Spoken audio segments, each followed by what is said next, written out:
녹화를 켜고 이제 시작을 하겠습니다. 오늘은 예고를 했던 것, 예고를 했던 바와 같이 일단 수원에 있는 일장을, 일장이 아니라 일부, 그러니까 1장, 2장, 3장을 이제 이제 랩업을 할 거고요. 그런 다음에 2부를 시작할 겁니다. 행렬과 선형사상.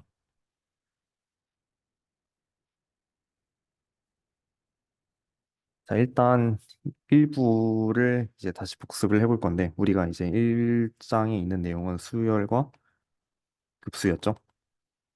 그리고 2장에 있는 내용은 이제 거듭 제곱 급수였고, 그리고 3장에 있는 내용은 이제 테일러 전개였습니다. 자, 테일러 전개가 뭐냐 하면 이제 딱 바로 쉽게 설명할 수가 있는데, 대충 이렇게 생긴 이상하게 생겨먹은 함수가 있다고 해요. 근데 우리가 궁금한 거는 뭐냐면, 이 점에서 어떤 점 하나를 잡아가지고, 이제 이 점 근처에서 이 점이랑 이제 최대 이 함수랑 fx랑 가장 비슷한 함수를 만드는 게 목표인 거예요. 그래서 그 함수의 꼴이 어떻게 되냐 하니까 우리 테일러 전개를 뭐라고 할까? 테일러 전개를 한 함수를 이제 gx라고 둘게요. 이거는 요거랑 f'c의 x-c를 한 거랑 2 팩토리얼 x-c의 제곱 플러스 f 세 번 미분한 거랑 3 팩토리얼이랑 x-c의 세제곱이랑 따다다다 하고 이제 계속 더하는 거예요. 계속 더하는 건데 여기에 있는 얘가 의미하는 바는 무엇이냐면 이 C점에서 그 FC만큼 이렇게 하면 여기가 이제 FC가 되겠죠? FC만큼 그 베이스 라인을 이렇게 올려준다. 이런 내용인 거고. 그리고 이 항은 이제 1차 항 터밈인데 여기서의 일단 이 점이 이 FC라는 위치에 있는 건 알겠어요. FC라는 위치에 있는 거는 알겠는데, 그럼 거기서의 기울기가 어떻게 되냐를 뜻하는 거거든요. 그래서 한 번 미분한 거로 이제 나온 기울기랑 두 번 미분한 거를 2 팩토리얼로 나눈 거, 세 번 미분한 거를 3 팩토리얼로 나눈 거, 뭐 네 번 미분한 거를 4 팩토리얼로 나온 거를 표시를 하는데, 근데 이제 우리가 이 0점에서 하는 거가 아니지 않습니까? 이거를 표시하는 게 아니란 말이요.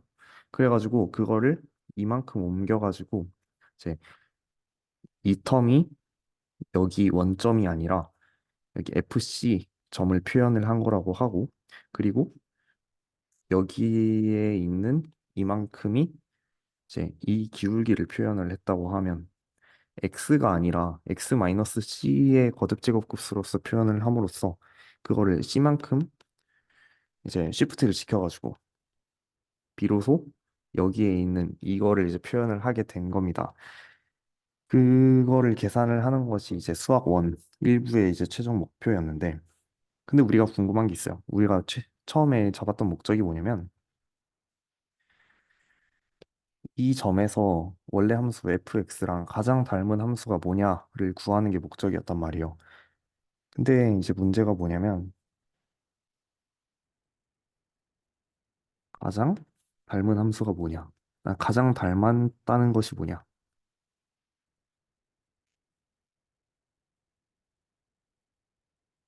이거에 대한 정의라고 해야 될까? 이거에 대한 이제 규정이 잘 되지 않았어요. 가장 닮은 게 뭔데? 닮았다고 하는 걸 이제 어떻게 말을 해야 될까가 문제인데, 그거를 사용하기 위해서, 그거에 대한 질문에 해답을 주기 위해서, 우리가 3장 2절인가 3절인가 그쯤에 이제 무한수와 근사다항식, 이 챕터를 했었죠. 여기서 말하는 게 무슨 n차 함수가 우리가 원하는 fx와 가장 닮았는가?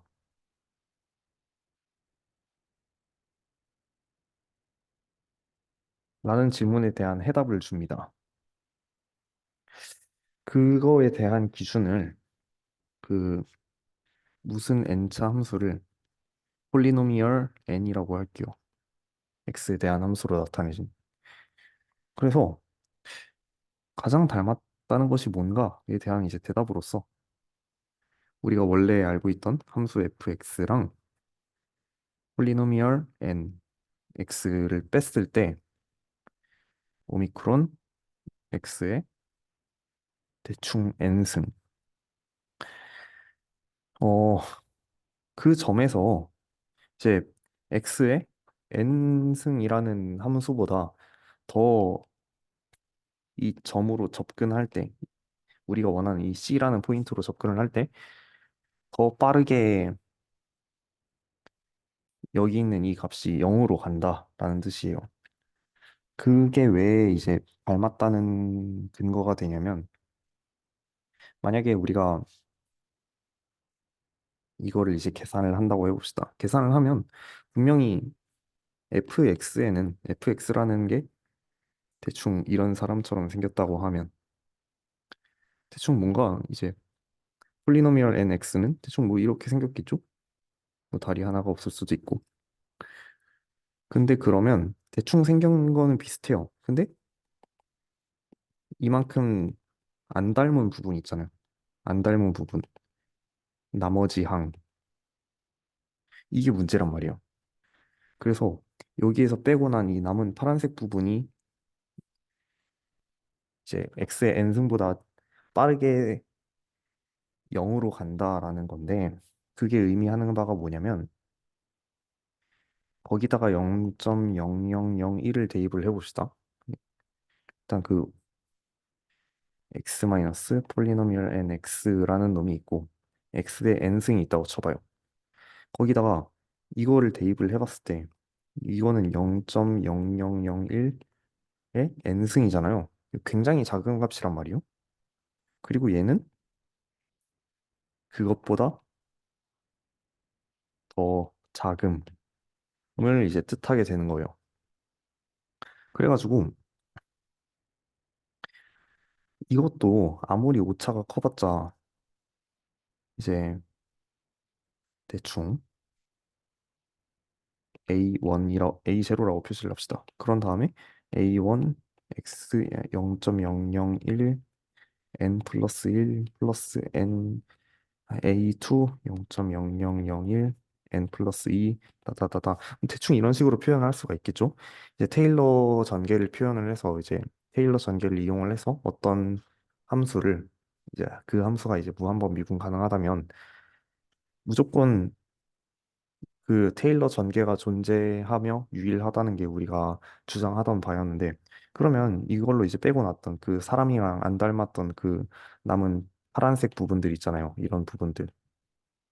그런 부분들 또한 다항식으로 표시를 할 수 있을 건데 엄청 작은 값이고 엄청 그것보다 더 작은 값이고 그것보다 더 많이 작은 값들이에요. 근데 그 상상조차 할 수 없는 그 작은 값보다 더 차이가 적대요. 이런 식으로 이 x의 n승보다 더 빠르게 0으로 접근한다. 만약에 그 x에 충분히 작은 값을 대입을 했을 때 약간 그거를 이제 함수가 닮았다 이 기준으로 이제 사용을 한다고 보시면 좀 이해가 쉬울 것 같습니다. 그래서 왜 얘네를 이제 그런 기준을 사용을 했냐는 어느 정도 답변이 됐을 것 같은데 그럼 이제 또 남은 답변은 뭐냐면 얘네가 왜 이런 꼴이 되어야 하는가 이거에 대한 건 이해가 돼요. 그 이거에 대한 건 이해가 됩니다. 왜냐면 FC를 통해서 이만큼 옮기고 그 X-C를 통해서 여기로 옮겼다는 건 이해가 되는데 왜 여기 앞에 다항식 그 거듭 제곱수의 앞부분에 붙는 항들이 이런 아이들이 되는가에 대한 이제 복습을 하자면, 어, 우리가 원하는 게 fx 마이너스 폴리노미얼 x가 그 오미크론 x가 되길 원하는 거예요. 1차 근사당식을 구하고 싶어요. 근데 이거의 정의는 x보다 x가 0으로 갈 때 얘보다 얘가 훨씬 더 빠르게 0으로 간다를 원하는 겁니다. 근데 그러면 그 0으로 가겠죠? 왜냐면 이제 아래 있는 놈보다 위에 있는 놈이 훨씬 더 빠르게 간다는 거니까. 근데 딱 생각을 해보면 px는 이제 1차 근사당식을 이야기하는 거라고 하였으니 여기다 이제 표현하기 쉽게 1로 씁시다. px는 a 플러스 bx예요. 그러면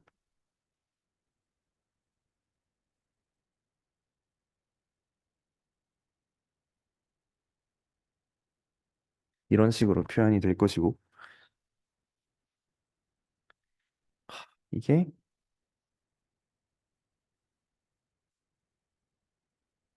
여기 이제 리미트 값이 있는데 얘랑 음 이게 0이 된다고 했으니까 아니 음,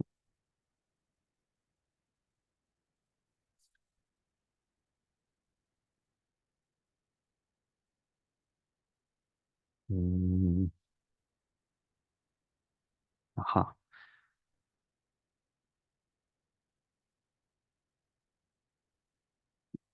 얘랑 얘랑 얘랑 다 0으로 가죠. 그래서 일단 여기다가 루피탈의 정리를 사용을 해보면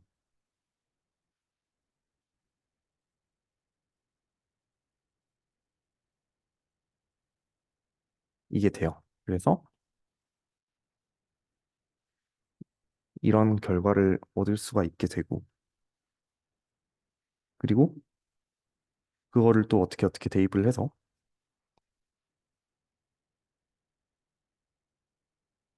이거를 알 수가 있습니다. 이게 우리가 이제 지난번 수업 때 했던 내용이고요. 그래서 일단 테일러 전개 1차 뭐야 1차 근사당식은 f 제로 플러스 f 프라임 제로 b가 아니라 x임을 알게 됐어요. 그러면 이제 2차 근사당식은 어떻게 구하냐를 생각을 해봐야 되는데 이제 다시 한번 생각을 해봅시다. 음, 여기는 지우고 쭉 리미트 x가 0으로 가요. fx 마이너스 f0x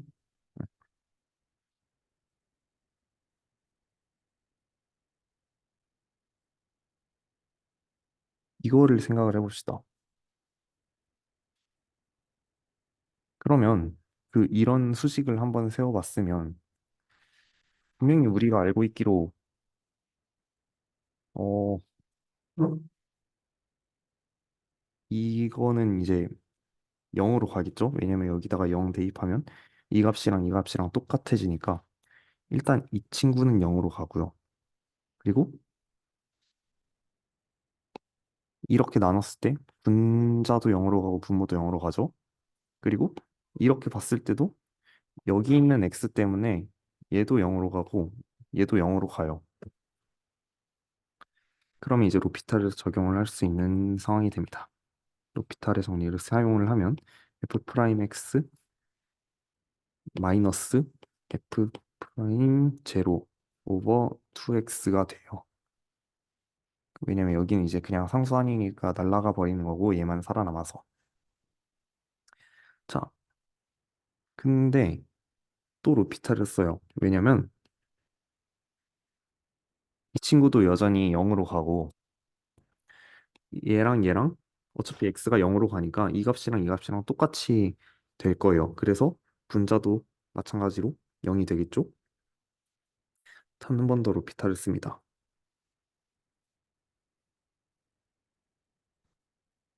그리고 리미트를 적용을 하면 이런 값을 얻어요. 근데 우리가 생각을 해봤을 때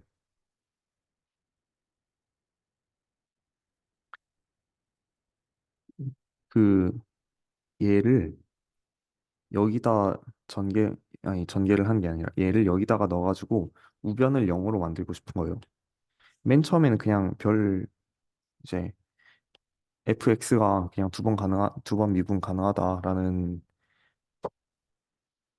조건만을 이제 가지고 나서 그냥 왠지는 모르겠는데 그냥 이런 식을 세운 거예요. 그냥 이런 식을 세워가지고 보니까 이제 분모랑 분자랑 다 0으로 가네. 로피탈 써야겠네. 그랬는데도 둘 다 0으로 가네. 로피탈을 또 써야겠네. 하고 이런 값을 얻은 거죠.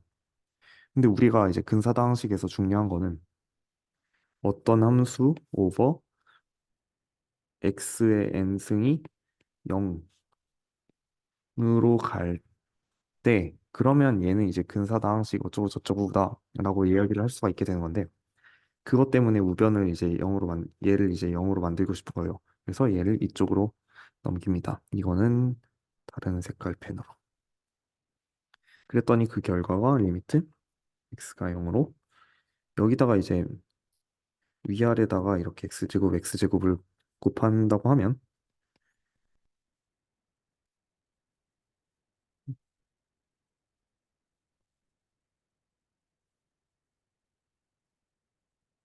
플러스 f 더블 프라임 제로 오버 2 팩토리얼 2는 그냥 2 팩토리얼이랑 똑같으니까 이렇게 쓸게요.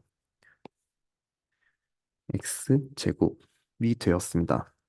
그리고 그 값은 이제 0이기 때문에 이제 fx 마이너스 f 제로 플러스 f 프라임 제로 x 플러스 f 더블 프라임 제로 팩토리얼 x 제곱은 오미크론 x 제곱. 그러니까 2차 근사당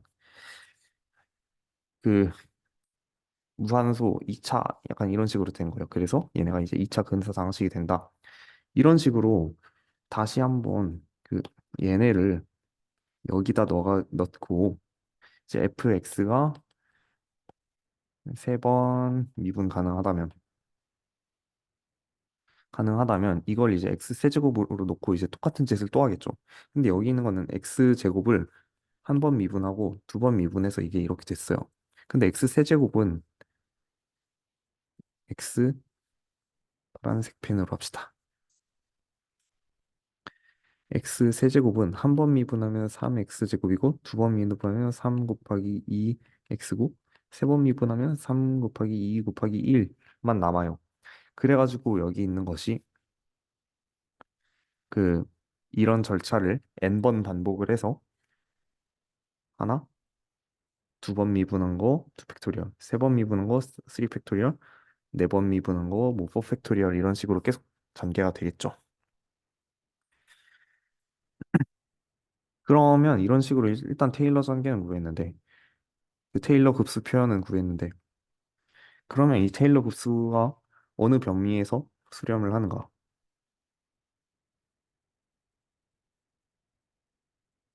이게 궁금한 거예요.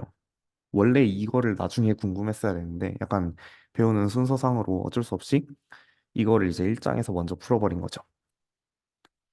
그래서 우리가 그거를 하기 위해서 일반항판 여기 나오는 얘네 있잖아요. 얘네 이제 일반항을 뭐 어떻게 뭐 잘 찾아가지고 만약에 그거에 아니 얘네들 얘네들 요거에 일반항을 잘 찾아가지고 뭐 일반항 판정법을 쓰고 그래도 이제 테스트에 통과를 안 해서 이제 수렴하는지 발산하는지 구분을 할 수 없을 경우에는 일단 큰 비교 판정법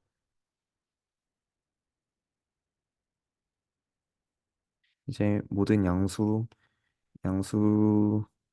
급수에 대해서 양수 수열에 대해서 Bn이 수렴인데 이제 AN이 이제 BN보다 이제 무조건 작다. 그러면 AN도 수렴. 이런 조건이었죠. 근데 이거를 이제 굉장히 유용하게 쓸 수가 있다 그랬어요. 왜냐면 이제 적분 판정법 그리고 거듭 제곱근 판정법이랑 그리고 비율 판정법이랑 그리고 교대급수 정리 이거 네 가지를 사용을 해서 우리가 이제 어떤 수많은 많은 수열들이 얘는 수렴하고 얘는 발산을 하고 만약에 수렴한다면 얘는 어떤 값으로 수렴을 하고 이런 거를 이제 공부를 해놨어요. 그래서 그거를 사용을 그 기반 위에서 이제 비교 판정법을 사용해서 아 얘네는 이런 수열보다는 더 빠르게 감소하니까 어 훨씬 더 빠르게 감소를 하니까 얘네는 수렴을 하겠구나라는 거를 알 수 있는 내용이다라고 이야기를 했었고요. 그러면 이제 수학 원에 대한 대략적인 정리, 아니 수학 원의 일부에 대한 대략적인 정리는 끝난 것 같은데 역함수 정리가 남았죠. 제가 역함수 정리도 이야기를 할 건데 이제 어제 경제수학 기말고사를 아니다 오늘이다 오늘 경제수학 기말이 있었어요. 그래가지고 사람들이 다 여기서 밤을 새고 있는데 후배가 저한테 이제 물어본 게 질문이 하나가 있었습니다. 역함수 정리와 관련된 질문이었는데 그게 문제를 먼저 말씀을 드릴게요. 이제 어떤 함수, 아니다. 역함수 정리가 어떤 내용인지부터 먼저 말씀을 드리는 게 나을 것 같습니다. 음, fx가 항상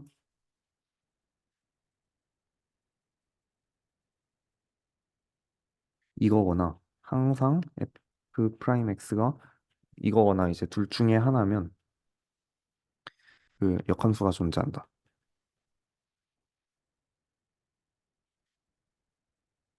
모든 x에 대해서. 그러면 그럴 경우 함수가 존재한다면 그 역함수를 f 인버스를 g라고 해볼게요. 그러면 g 프라임 x는 f 프라임 gx 분의 1이다 라는 내용이에요. 얘네가 이제 왜 그런지를 한번 설명을 해볼 건데 음, 우리가 역함수를 생각을 해보면 가운데 점을 지나야 되는데 됐습니다. 대충 항상 도함수가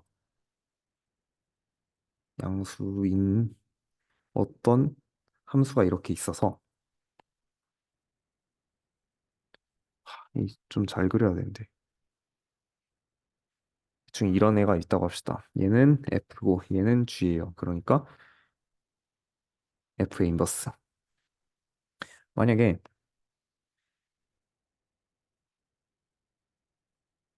이 C가 있어가지고 FC가 있습니다. 그러면 이걸 이렇게 해서 두두두두두 해서 그림이 잘못됐는데 음 그림이 대충 이쪽에 꽂혀야 돼요. 대충 이쪽에 꽂히는 걸로 이제 바꾸면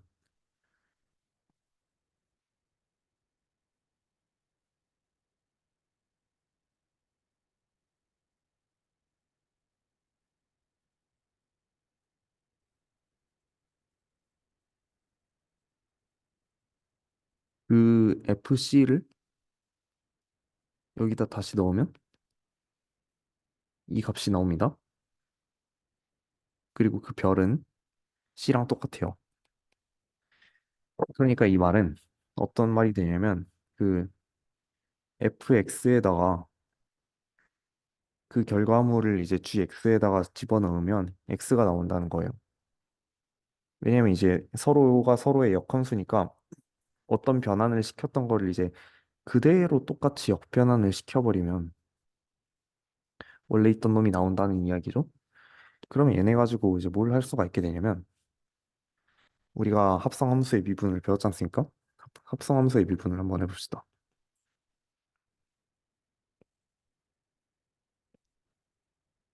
이제 좌변은 이제 합성함수의 미분을 적용을 해서 f 프라임 x 그리고 g 프라임 fx가 됐고 우변은 이제 x니까 그냥 미분을 해가지고 1이 나왔어요. 그러면 우리가 원래부터 알고 싶었던 이제 g 프라임 x는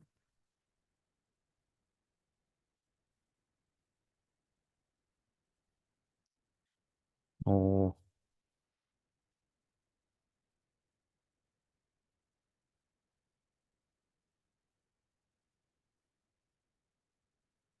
이렇게 돼버리는 거예요. 왜냐면 음, fx 대신에 이제 x를 넣었다고 생각을 해도 좋을 거고 아니면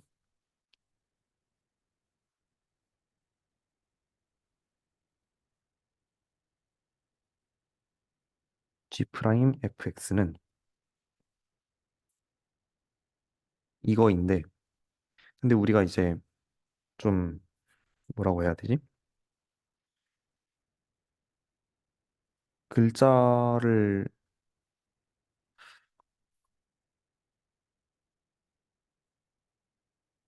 좀 더 편하게 쓰고 싶다고 합시다. 그냥 뭔가 fx라는 값을 별로 쓰고 싶은 거예요. 근데 이제 얘네가 역함수 f랑 g는 역함수의 관계를 갖고 있다고 했으니까 g 별은 x겠죠? 그래서 g 별은 f 프라임 g 별인 거예요. 근데 이 별 대신에 그냥 x를 넣어도 상관이 없겠죠? 그래서 이제 우리가 이런 결과를 얻게 된 겁니다.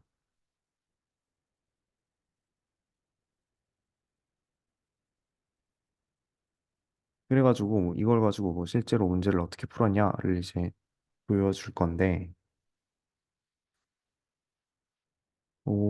문제가 어떤 거였냐면, 일단 첫 번째 문제가 x 5승 플러스 2x의 4승 플러스 x의 2승 플러스 c는 0의 해가 하나만 존재하는가? 항상 네, c의 값과 관계없이.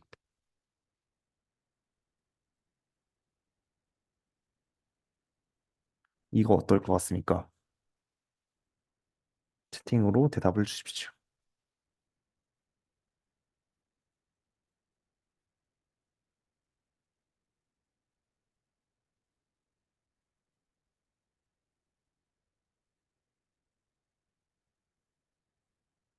힌트를 드리자면, 인수분해를 할 수가 있겠어요.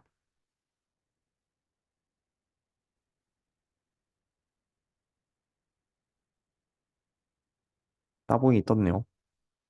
항상 하나인 걸로 라고 하는 거겠죠? 그럼 이거를 이제 한 번 더 미분 이렇게 x는 뭐지? 아하 제가 좀 틀렸네요. 어? 잠깐 문제를 잘못 썼다. 비상 얘가 3이고 얘가 1이요. 음 감사합니다. 오늘 실수를 막았네요.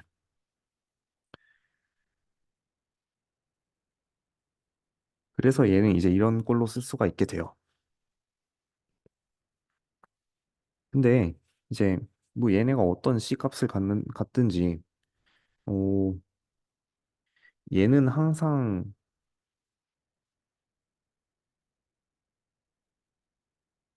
뭐라고 해야 되지?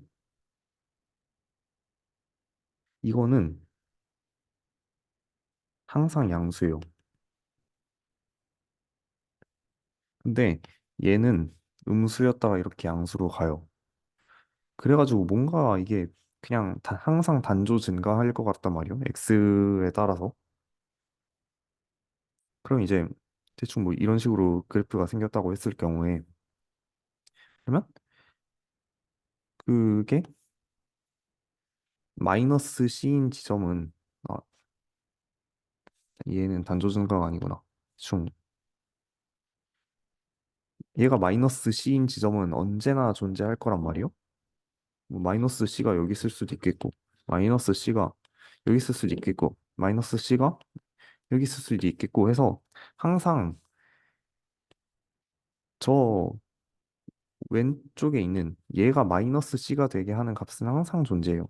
이렇게 그냥 직관적으로 보여도 되고 그냥 미분해도 되고 예를 들면 얘를 미분을 하면 x제곱 플러스 1제곱 플러스 이제 앞에 거 먼저 미분한 거죠. 그리고 뒤에 거를 미분을 할게요. x 그리고 뒤에 거를 미분을 할 때 똑같은 텀이 이제 두 개가 있으면 두 개 2를 앞에 붙이고 왜냐면 이제 fg 미분하면 f 프라임 g 플러스 fg 프라임인데 이제 이 경우에는 ff가 돼 있는 거니까 f 프라임 f 플러스 f 프라임 f는 2f 프라임 f 약간 이런 식으로 돼서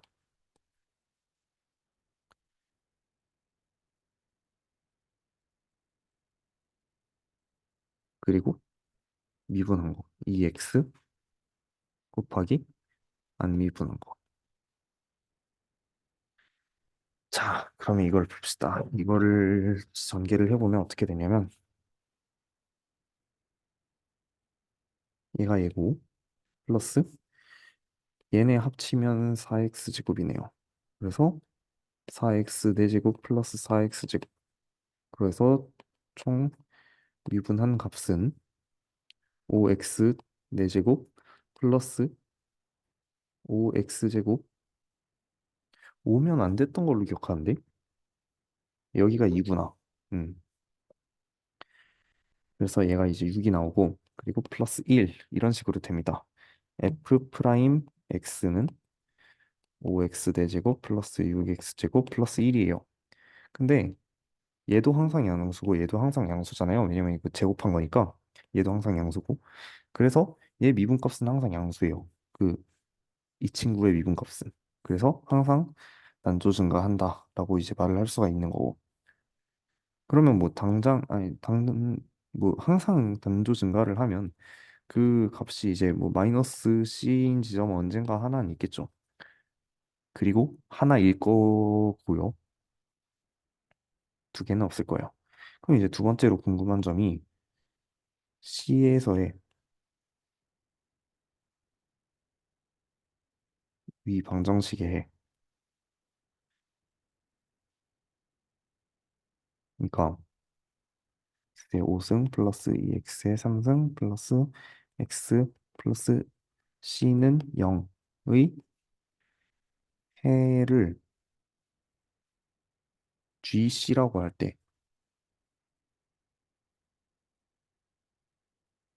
G 프라임 제로와 G 더블 프라임 제로를 구하라. 이게 질문이거든요. 근데 이걸 이제 어떻게 답을 해야 되냐면 어 f를 새로 그 f라는 함수를 정의를 할게요. 마이너스 x x제곱 플러스 1 제곱이에요. 그리고 그 함수 값에다가 c라는 이름을 붙입시다. 그러면 앞에서 봤던 이 모양이랑 똑같죠? 이거에서 그냥 얘를 이제 오른쪽으로 넘긴 거에 불과해요. 그리고 그 넘긴 거에다가 우리는 fx라는 값을 주겠대요. 그러면 이 방정식을 만족하는 해가 그러니까 이 값이 이제 GC라는 거잖아요. 그러면 오 x가 GC다? 근데 그러면 x에서 c라는 곳으로 가는 함수는 f인 거고 그러면 c가 주어졌을 때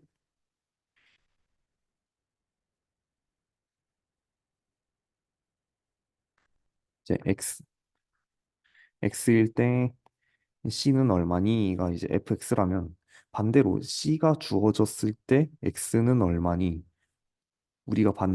우리가 찾고 있는 바로 이 해 c가 c가 주어졌을 때 c가 주어졌을 때 이 방정식의 해인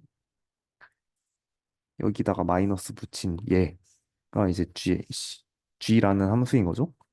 그리고 얘는 1대1 그 뭐야 항상 기울기가 양수이기 때문에 1대1 이거 뭐라 해야 되지? 1대1 대응인가 1대1 함수가 존재한다가 기억이 잘 안 나는데 아무튼 전단사예요. 주로 이제 전단사라는 표현을 씁니다. 여기서 얘기했죠. 항상 기울기가 음수라고. 아니 항상 기울기가 양수라고. 그래서 우리는 이제 음함수 정리를 쓸 수가 있게 돼요. 그리고 G 프라임 제로를 구하라고 했는데 우리가 알기로는 오, G fx는 x가 나올 것이고요. 그리고 여기다가 이제 양변을 미분하면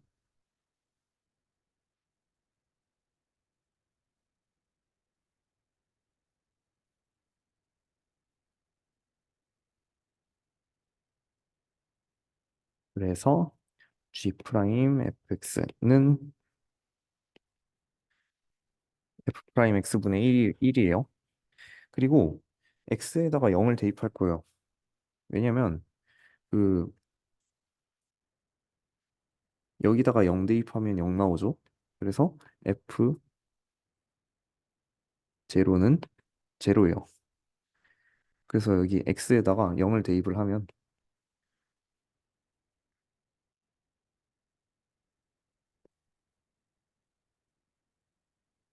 그냥 0이 돼버리고 그 값이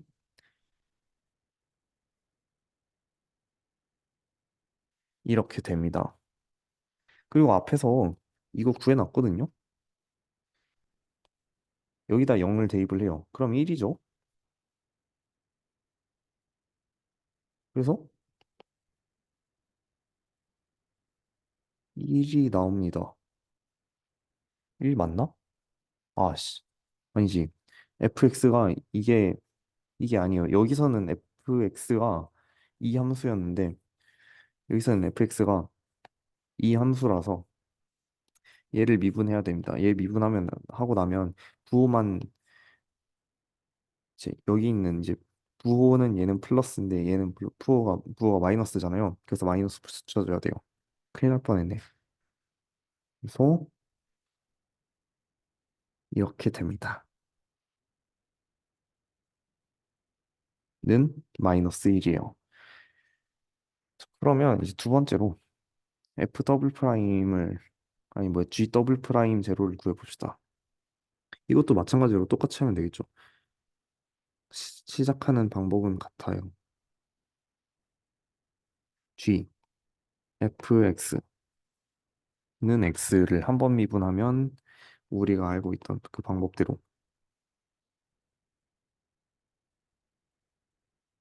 그리고 한 번 더 미분을 하면 어 앞에 거 미분 그리고 뒤에 거 미분이죠.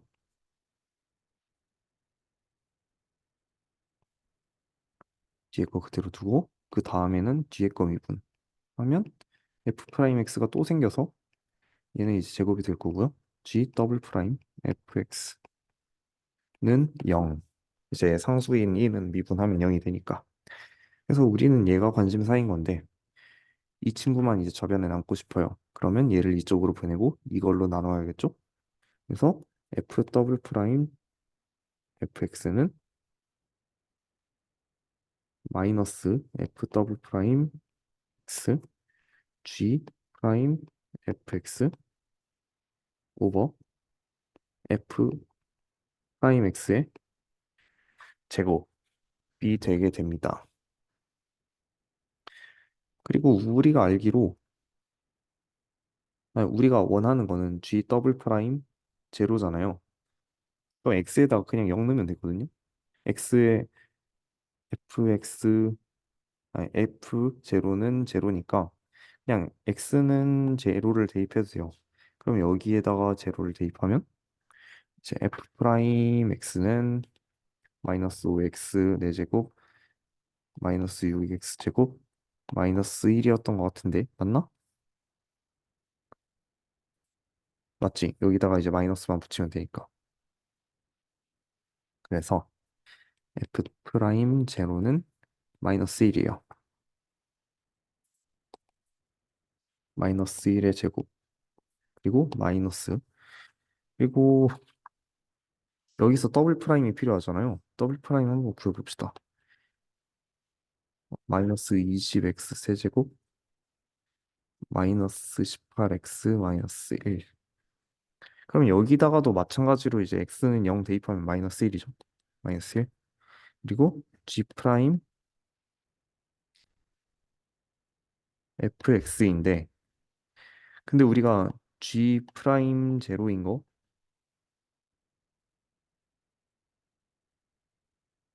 잠깐만. 뭔가 잘못됐다.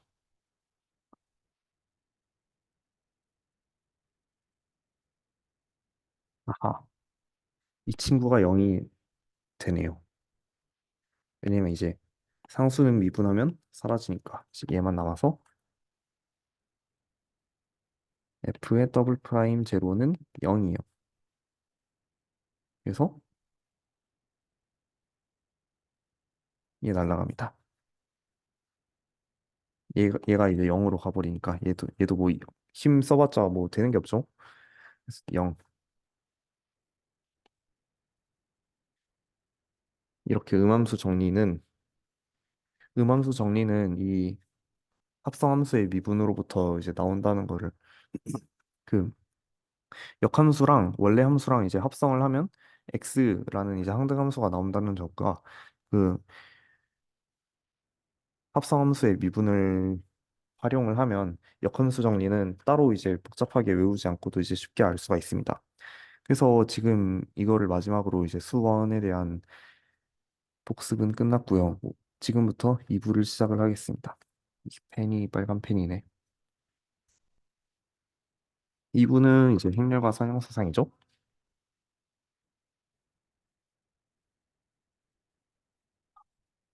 일단 어, 점이라는 거를 배울 거예요. 실수 Rn 공간 위에 점을 배울 건데 이제 그게 어떤 식으로 표현되냐면 A1, A2, A3 다다다다 하다가 AN이라는 이제 수들의 튜플로 이제 튜플이 아니라 튜플은 네. 튜플로 표시가 돼요. 그냥 이제 뭔가 좌표 표시하는 것만 양 돼 있죠.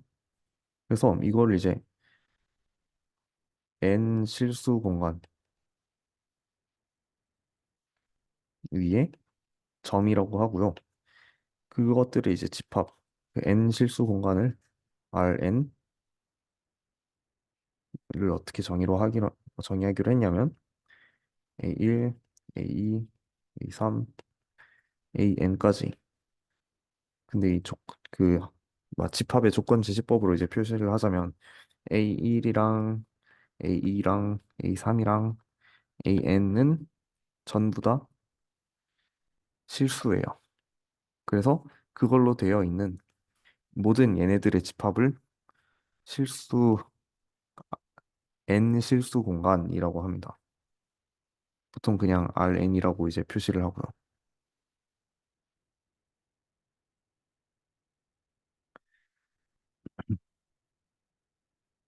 그리고 이제 당연하게도 이제 R은 R2 위에 점이에요. 아니 R은 R2 위에 있는 서브 스페이스예요. 왜냐면 이제 우리가 이제 삼 우리가 3차원 세상에 살고 있는데 이 2차원 종이도 충분히 우리 공간 안에 이제 포함이 돼 있잖아요. 그래가지고 A1이라는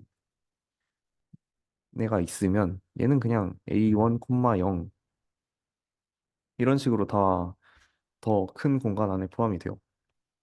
마찬가지로 A, B가 있다고 해도 얘는 이제 A, B, 0 N으로 해버리면 이런 식으로 다 이제 Rn-1은 Rn으로 이제 다 표시를 할 수가 있거든요. 그래서 대충 이런 관계가 성립을 한다는 이야기가 이제 책에 있지만 그렇게 중요한 내용은 아닙니다.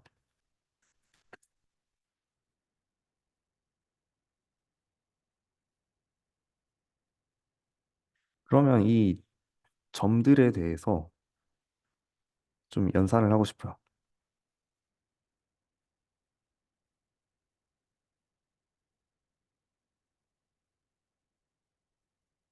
스칼라는 그냥 숫자 하나 이렇게 동그라미 있는 거예요.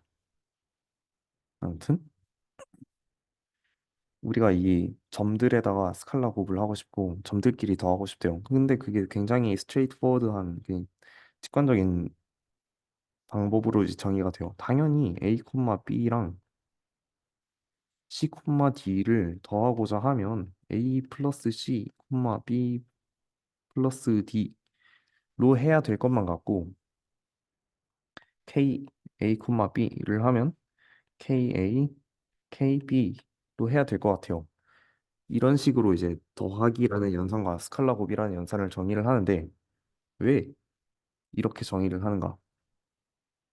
왜냐면 우리가 아는 이제 더하기의 성질을 만족하고 싶기 때문이에요. 이게 무슨 소리냐면 우리가 아는 더하기의 성질이라고 하면 결합법칙. 예를 들어서 A 플러스 이제 B를 먼저 더한 다음에 C를 더한 거랑 A 플러스 그리고 B 플러스 C를 먼저 더한 거랑 이렇게 더하는 거랑 이제 그 결과값이 같기를 바라고요. 더하기를 한 결과물이. 그리고 두 번째로 이제 교환 법칙.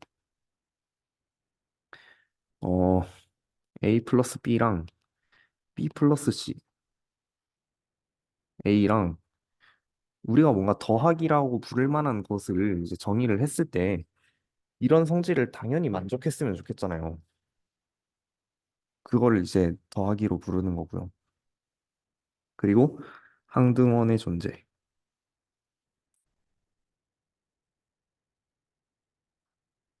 A 플러스 0이라고 쓸 만한 뭔가가 있어가지고 그 0이라는 거를 이제 더하면 여전히 A가 나온다라는 이제 덧셈에 대한 항등원의 존재. 얘를 항등원이라고 부릅니다. 0을. 이 경우에는 이제 위에 있는 A, B의 경우에는 A, B에는 이 R2 공간에는 0,0이라는 이제 항등원이 존재하여서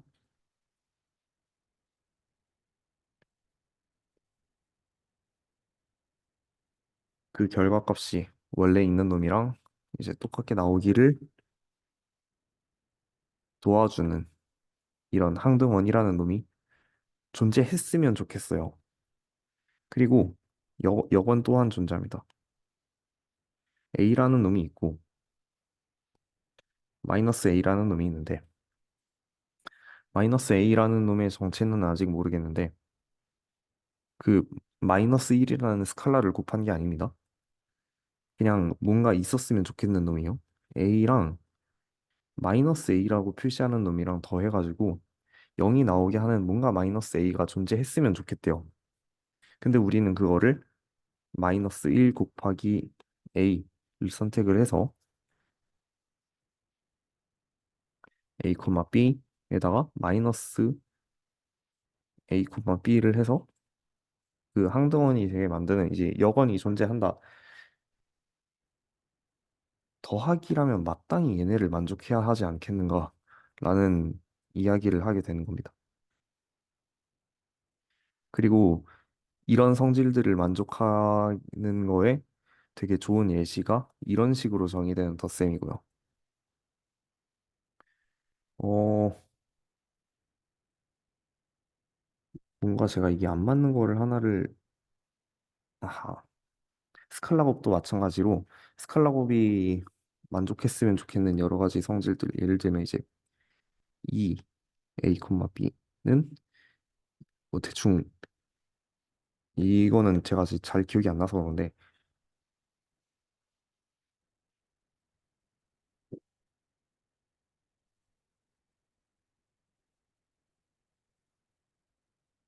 대충 뭐 이런 성질들을 만족했으면 좋을 것 같죠? 이거는 잘 제가 기억이 안 나서 그냥 아무거나 쓴 겁니다. 그럼 이제 궁금해요. 그냥 우리가 알고 있던 이런 애들 말고 다른 놈을 쓰면 안 되는가? 왜 굳이 이걸 써야 하는가? 이런 법칙 만족하는 다른 애 없나? 나는 K, A, B, C가 K, A, B, C였으면 좋겠다. 이걸로 그냥 정의를 하면 안 되냐라는 사람이 이제 등장을 한다면, 음, 앞에 여건의 존재성을 한번 생각을 해봅시다. 덧셈이 잘 정의되었다고 이제 그 주장을 한 다음에 우리가 알고 있는 그 방식대로 이제 덧셈을 정의했다고 할 때 스칼라 곱은 1x라고 할게요. 마이너스 x랑 더해 준다고 하면 a, k, x 이게 아니다. k는 있을 필요 없고 예, 이거를 한다고 하면 이거랑 이 스칼라곱 마이너스 1을 곱하는 게 맨 앞부분에만 적용이 되니까 마이너스 a, b, c가 될 거예요.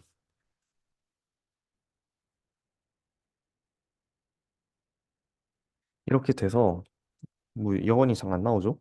이런 식으로 뭔가 다른 우리가 뭐 아니 이렇게 더하기를 정의할 수도 있는 거 아님? 아니면 이제 이렇게 곱하기를 정의할 수도 있는 거 아님? 하고 이야기했을 때 나오는 그 수많은 결과들이 우리가 바라는 이런 더하기랑 스칼라가 마땅히 만족해야 더하기와 스칼라 곱이 만족해야 될 것만 같은 이런 성질들을 잘 만족하지 않아요. 그래가지고 그냥 우리가 직관적으로 생각하는 그 정의는 저런 우리가 바라는 얘네들이 마땅히 이랬으면 좋겠다 하는 성질들을 잘 만족을 하기 때문에 저런 것을 사용을 하는 겁니다. 자, 그러면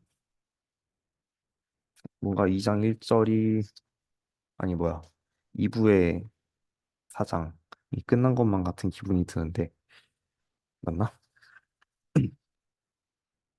일단 계속해보죠. 준비한 내용들이 더 남았으니 일단 더 해보겠습니다.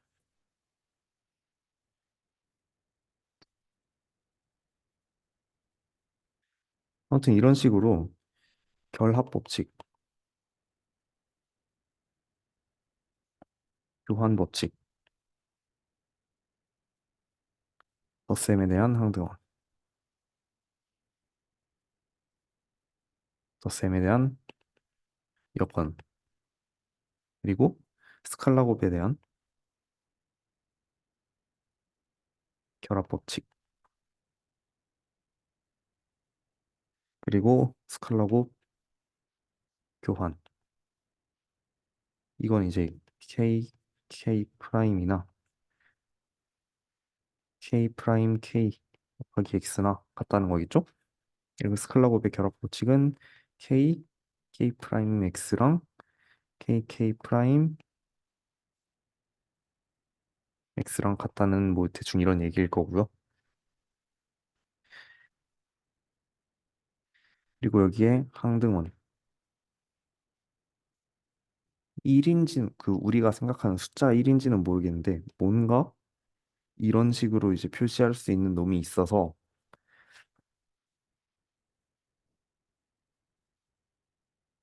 그거를 곱했을 때 여전히 자기 자신으로 나오게 하는 미지의 이런 문자가 있다라는 조건이 있어요. 물론 우리는 이게 숫자 1이라는 걸 잘 알고 있습니다. 그리고 마지막으로 분배 법칙. 그러니까 x 이게 이거였던 것 같은데 ka 플러스 b가 ka 플러스 b kb 아니면 이제 이거 맞을 거예요. 그래서 이런 8가지 성질을 만족한다면 이 위에 있는 방금 우리가 말했던 이제 더하기랑 스칼라곱에 대한 이런 성질들 있죠. 그거 말고도 뭐 이런 애들을 다 만족을 하면 얘네를 벡터라고 부르기로 했어요.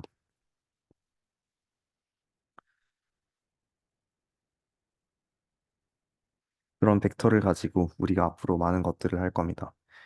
벡터 캘큘러스, 그러니까 수학 1, 수학 2를 얘네들을 가지고 다루게 될 거예요. 그래서 뭐 일단 뭐 벡터 얘기는 다음으로 이제 접어두고,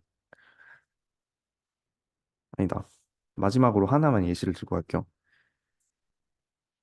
이런 법칙들 만족하는 애들 중에 그냥 우리에게 익숙한 x1, x2, x3, 따다다 하는 애들도 있겠다만 행렬 있죠. x11, x12, x13, x21, x22, x23, x31, x32, x33. 얘도 행렬에 얘도 이 법칙들을 전부 다 만족을 하기 때문에 행렬도 벡터고요. 사인 파이 x, 코사인 파이 x, 아니, 코사인 파이 x, 그리고 사인 2파이 x, 코사인 2파이 x, 뭐 3파이 x, 4파이 x 다 나오겠죠? 얘네도 마찬가지로 벡터의 성질을 만족을 하고요. 그리고 마지막으로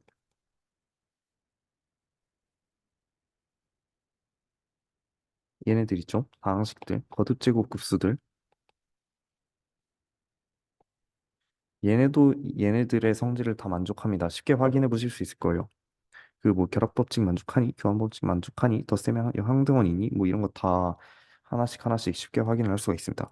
그래가지고 우리가 선형대 수학을 배우는 거예요.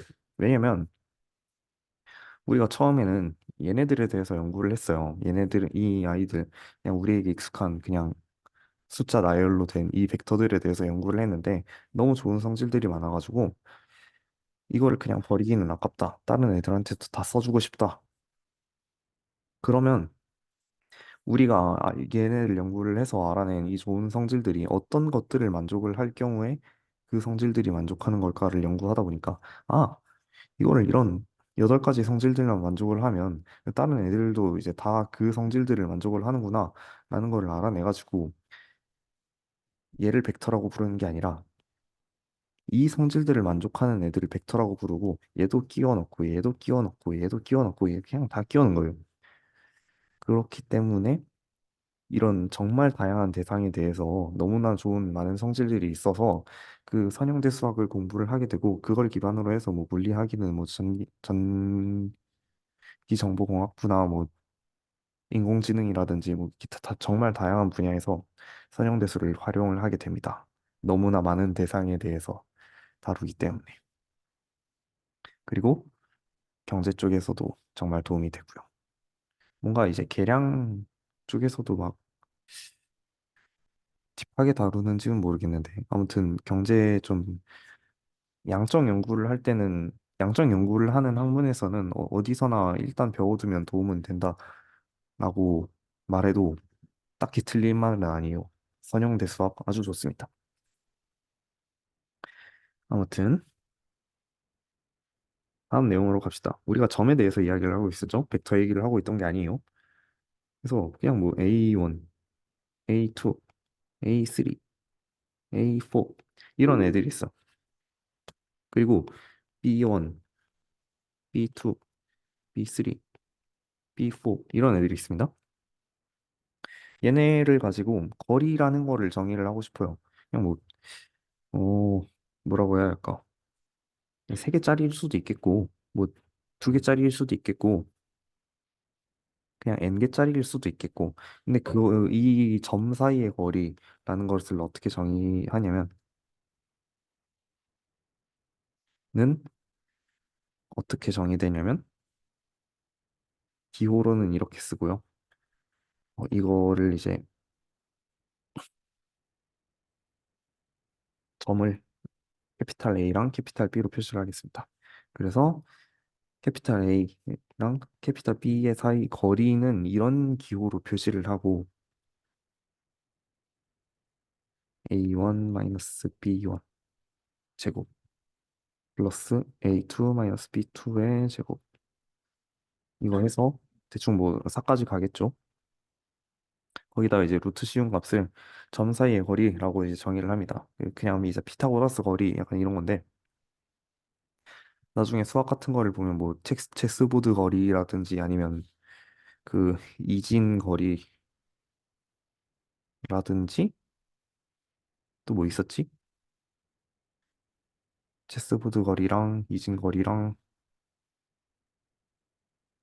택시 거리 막 이런 게 있어요. 예를 들면 이제 그냥 우리가 알고 있는 거는 이 거리인데 그 x의 차이랑 y의 차이랑 더한 거를 거리라고 정의하는 뭐 이런 애들도 있는데 뭐 이건 그냥 알실 필요는 없고 대충 우리가 잘 알고 있는 그 피타고라스 어쩌고 해가지고 나온 그 거리를 점 사이의 거리로 이제 정의를 합니다. 이건 뭐 그냥 더 아실 필요는 없고 극좌표계에 대해서 배울 거예요. 근데 여기서는 이제 위에서 말했던 그 거리가 적용되지는 않아요. 저 거리 왜냐하면 예시를 하나를 듣겠습니다. 극좌표계는 어떻게 정의가 되는 거냐면 원점과 점 사이의 거리인 소문자 R이랑 그 X축이랑과의 각도 세타로 정의가 돼서 R 세타라는 이제 좌표계로 이제 표시가 되는 건데 어 하나를 더 그려볼게요. 여기 있는 놈이랑 각도가 같아요. 그리고 반대 방향에도 왜 하나가 있어요. A랑 B랑 C라고 합시다. B, C 거리는 우리가 보기에 그 직각직각한 그 좌표를 치환을 해서 봤을 때 B, C 간의 거리랑 A, B 간의 거리랑 같단 말이에요.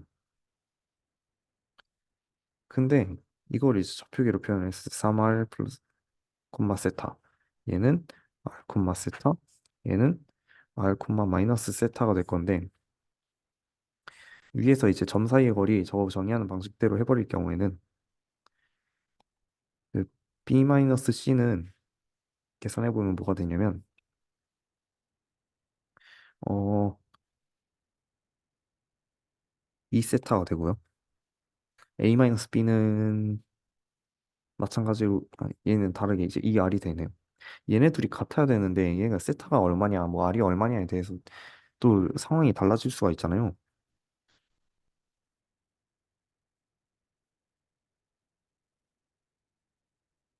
맞나? 맞는 것 같죠? 맞는 것 같습니다. 아무튼 이런 식으로 뭐잘 통용이 되지 않는 것 같아요. 그래서 방금 위에서 말했던 그 거리 개념은 그냥 직각직각한 좌표계에서만 쓰면 되겠다라고 생각을 하면 되겠습니다. 그러면 이제 우리가 알고 있던 이 x, y라는 좌표로 어떻게 바꿔야 하는가? 음, 세로로 쓰지 말고 일단 가로로 씁시다. 나중에는 이제 세로로 쓰게 될 건데 아직까지 벌써부터 그렇게 하지는 말고 그 파티션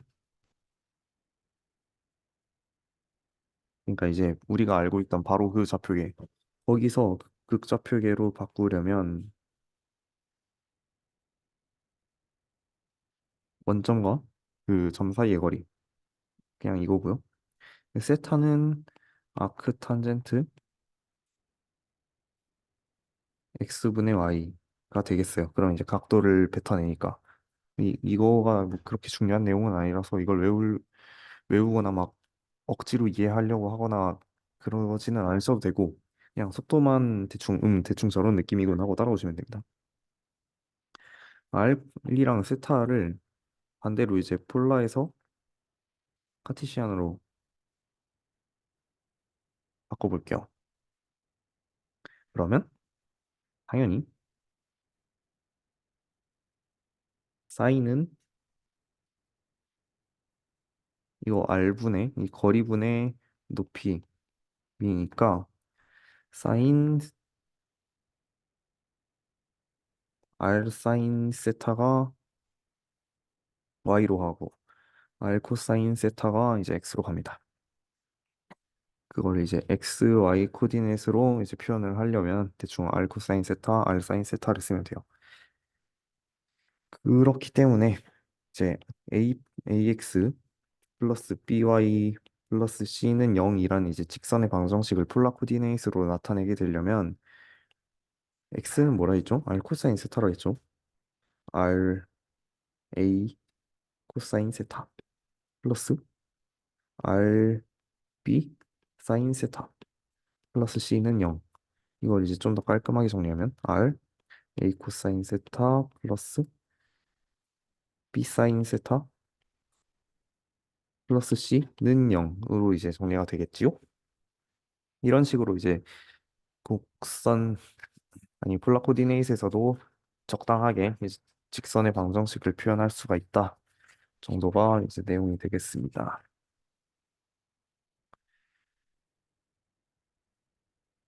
어, 다음 내용은 뭐냐면 볼만한 예시들을 가지고 오겠어요. R은 사인 4세타라고 해봅시다. 근데 이제 R 사인 4세타는 어떻게 되냐면 2파이 파이 일단 2분의 파이를 넣으면 이제 한 바퀴가 도는 거죠.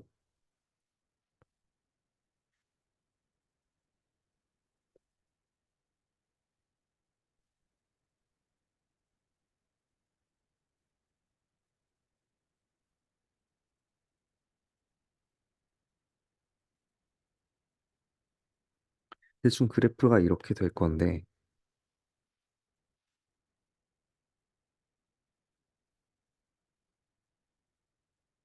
이제 세타에 대한 사인 그래프, 사인 4세타 그래프가 이렇게 될 거예요. 근데 이게 그 값이 이제 R로 들어간다고 하면 그거는 처음에는 0에서 시작하죠. 그리고 각도가 이쪽으로 갈수록 점점 원점 사이에서의 거리가 멀어집니다. 멀어져서 최절정을 찍을 때가 어디야? 이거는 4분의 1이고 얘는 8분의 1이네. 8분의 1. 여기서 최대점을 찍어요. 그리고 4분의 1을 다시 줍고 다음에는 이제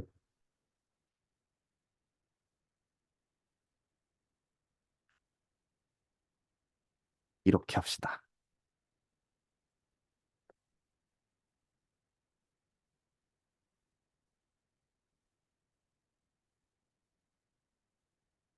그래서 대충 이렇게 생긴 애가 나올 거예요.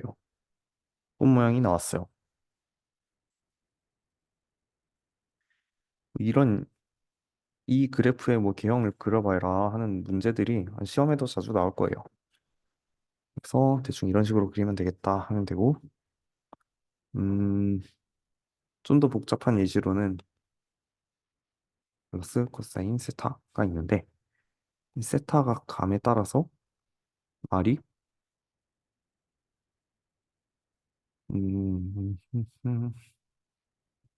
대충 0일 때는 1, 3분의 2 여기서 시작을 하고요.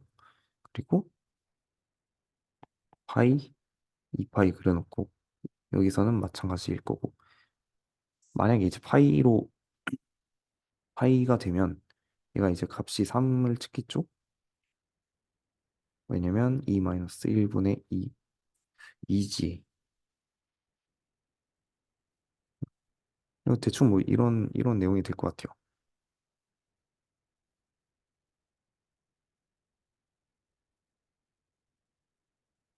잠깐만 이게 맞나? 대충 저런 비슷한 모양을 가질 거로 추정이 되는데 그럼 이 인텐시티 값이 이제 R이라는 거잖아요. 그래서 0일 때는 세타가 0일 때는 3분의 2고 여기서는 세타가 이제 파이일 때는 2고 그래서 좀 이런 식으로 그래프가 그려지지 않을까 싶어요. 약간 이걸 이렇게 착착착착착 하고 자른 다음에 그 조각들을 이렇게 두르는 느낌으로 이제 배치를 해보시면 그 여기 있는 이 점들이 이런 식으로 이어지게 될 겁니다. 자, 곡선에 대한 설명은 여기로 적당히 하고 오늘의 마지막 내용인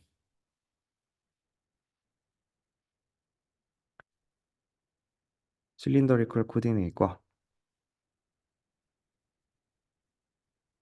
그리고 스페리컬 코디네이트에 대해서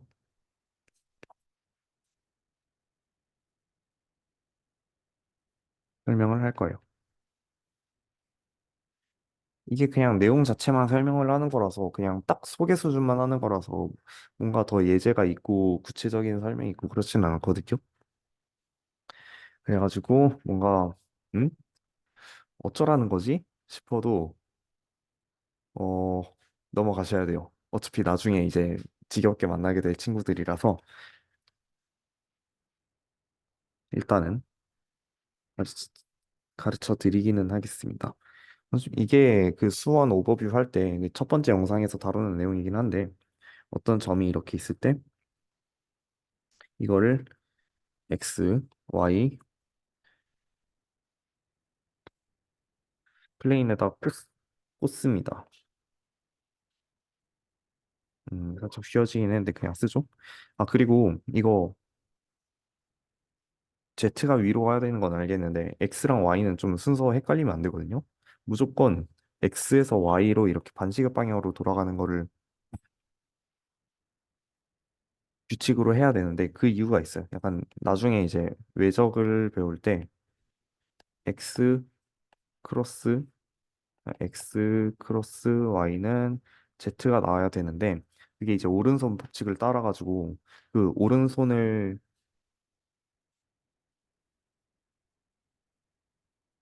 오른손이 이렇게 있을 때 얘네를 이렇게 말아쥐잖아요. 말아쥐어서 오, 잘 그렸다. 오,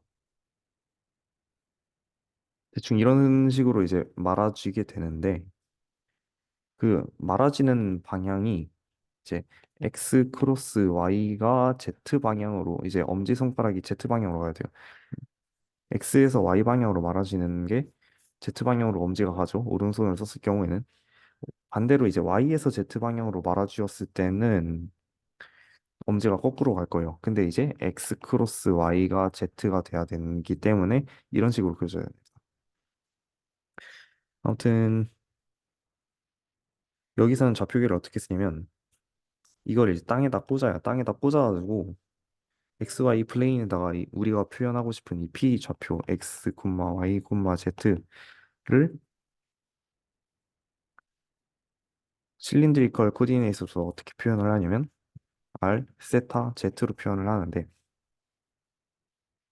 R은 이거를 이제 땅에 꽂았을 때 원점과의 거리고 세타는 우리가 이제 짐작하다시피 X와의 그 점까지의 이제 각도고 Z는 그냥 Z를 그대로 써요. 그리고 실린드리컬 코디 아니 실린드리컬 코디네이트 말고 스피리컬 코디네이트 같은 경우에는 어떤 거를 사용을 하냐면 마찬가지로 헷갈리지 않게 위는 Z고 이쪽 방향이 X고 이쪽 방향이 Y라고 할 때 원점과의 거리가 R이에요. 그리고 땅으로 딱 꽂아가지고 그 Z와의 그 점과의 이제 각도가 세타예요. 이게 그 우리 김원공 미적분학 책에서는 노테이션을 약간 다르게 하거든요.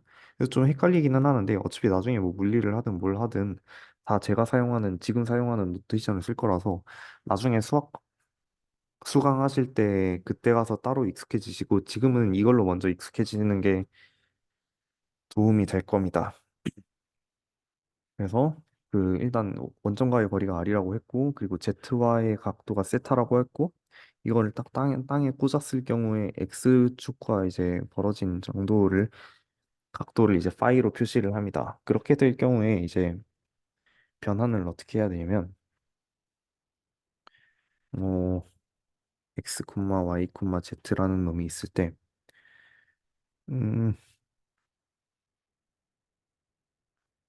x, y, z를 어떻게 표현을 해야 되냐면 실린드리컬에서 실린티시안으로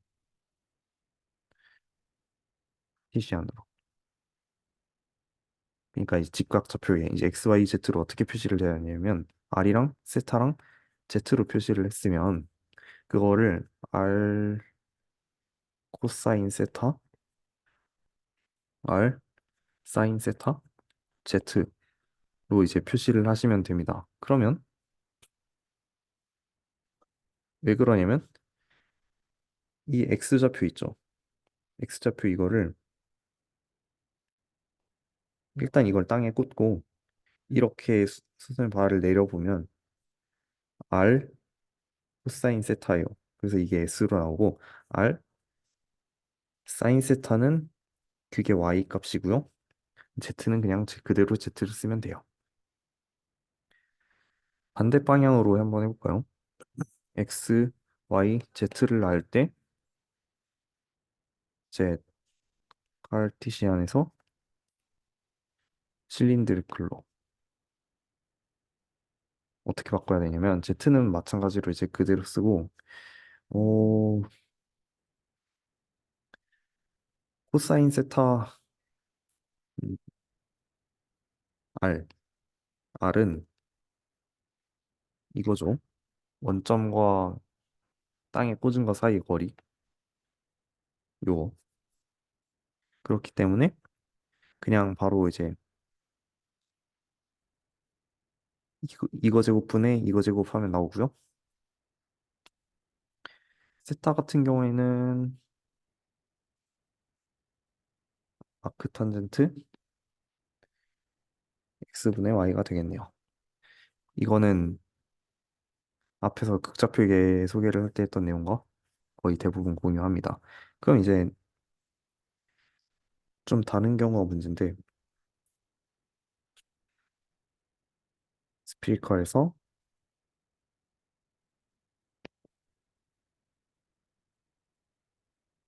카르티시안으로 이제 바꿀 때 r, 세타, 파이에서 어떻게 x, y, z로 표시를 하는가? 이게 살짝 번거로운데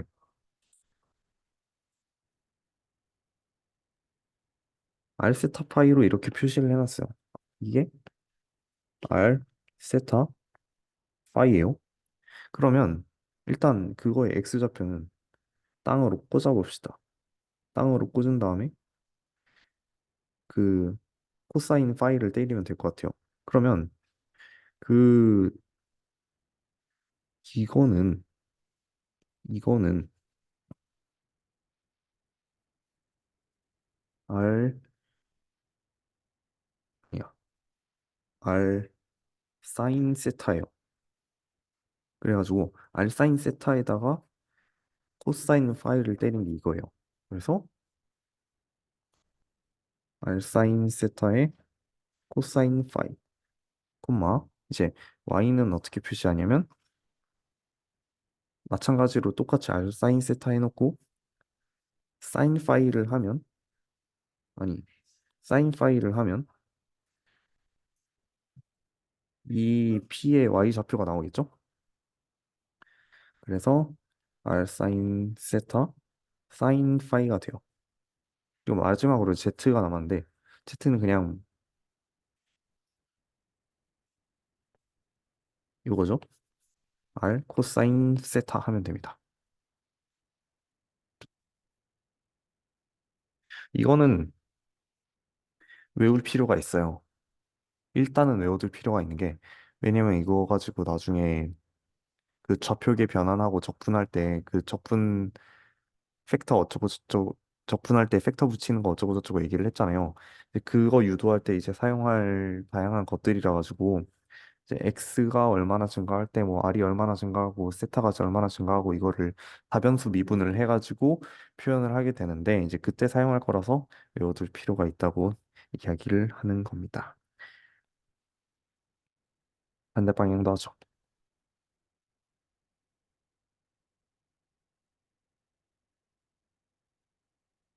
카티시안에서 이제 스틸클로 바꿀 건데 x, y, z가 있을 때 r이랑 세타랑 파이를 어떻게 표시해야 하는가? r은 마찬가지로 루트 x제곱 플러스 y제곱 플러스 z제곱일 거고 세타 세타가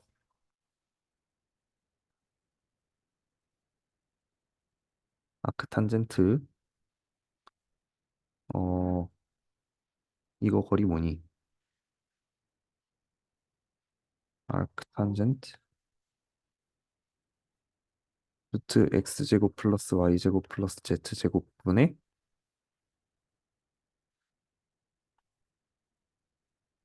루트 x제곱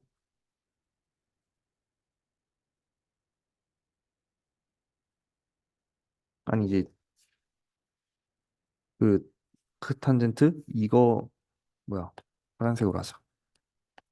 아크탄젠트 이거분의 이거를 하면 되는 거니까 결국에는 아크탄젠트 z분의 루트 x제곱 플러스 y제곱 정도가 되겠네요. 이거 맞나?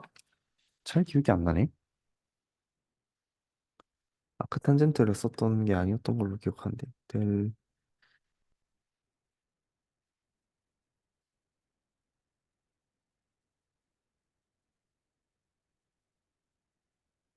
맞네. 맞네요. 제 기억이 문제였어요. 아크탄젠트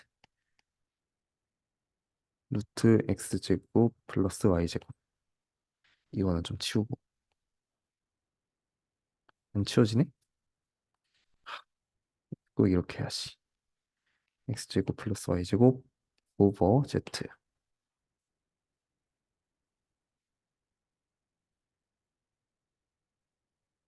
아크탄젠트가 여기에 적용이 되는 겁니다.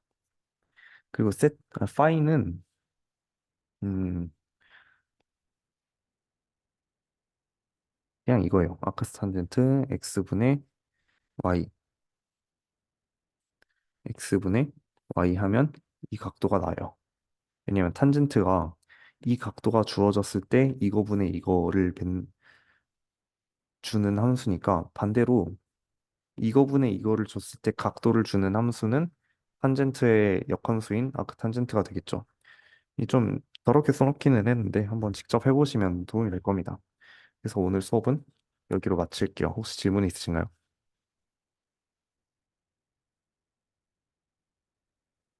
일단 기록은 끝내겠습니다.